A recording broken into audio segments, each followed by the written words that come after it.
Hey people, I'm coming up to 7 years ownership on my Ford Everest, and as you know, the Ford Everests have the same running gear as the Ford Rangers, so I thought I might just do a bit of a breakdown of what servicing I've done and what it has cost me over the life of this car. So the first thing I want to have a look at is scheduled servicing. So I do all the servicing myself, and these are just cost prices. But about every 10,000 Ks, I give it a basic service, which is just an oil and an oil filter change.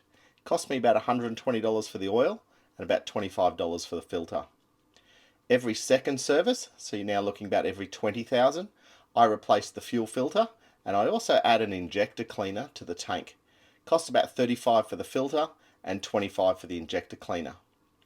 Things like the air filter, cabin filter, and wipers, I just do them as required, but typically it's been about every third service has worked for me, and they're about $50 an item. I know that's not the actual schedule that Ford used, but this is the schedule that I've been using, and it's served me well. Tyres. Tyres are a pretty big cost, but typically they've lasted me around 70,000 kilometres a set. Decent tyres are going to set you back around $1,300. If you do regular rotations, balancing, wheel alignments, etc., you're going to get further than the 70,000, but that's a good number to budget for. Extra items. Okay, so this is a complete list, or complete that I can remember, of everything that's been done to my car. So we've had 2 warranty repairs. Had a leaking front shock at 10,000 Ks, and the reversing camera just stopped working at 60,000 Ks. That's the only 2 times that this has been back to a Ford dealer. Every other time's been serviced by me. So these are the other things that I've done. A battery, about 2.5 years you'll get out of a battery, and they're about $300. Rear brake pads at 120,000 Ks, they cost about $80. Now the Everests have rotors on the back. The rotors are okay, I just literally did a pad slap on that one. Another very common one is an intercooler hose at 120,000 Ks again. Costs about $120. I just put the genuine Ford one back in, but you can go aftermarket and you're going to get a lot longer than that out of it. Also around the 120,000 K mark, I did a major service, so I did all fluids. That's diff, transmission, the transfer case, coolant, brake fluid. Also did a transmission filter, as well as its normal service.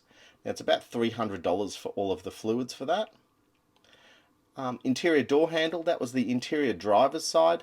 The chrome sort of covering started coming off on that. It was about a $40 repair. Now, drive shaft, this is unique to the Everest. It's a little bit different than the Rangers, but it needed a new CV joint, and it was around $300.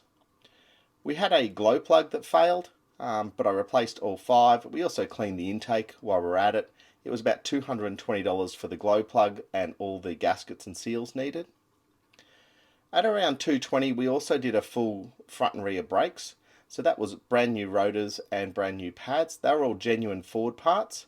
That was about a $900 cost. Intercooler hose, yep, split again at around the $230. Again, still costing about $120. We had a sticking thermostat, so the engine wasn't heating up enough. It was $30 for the thermostat, and a license plate globe at 230,000 Ks, which was around $5. No other light has been replaced in it. So that's pretty well all the maintenance I've done on the car in the last 7 years.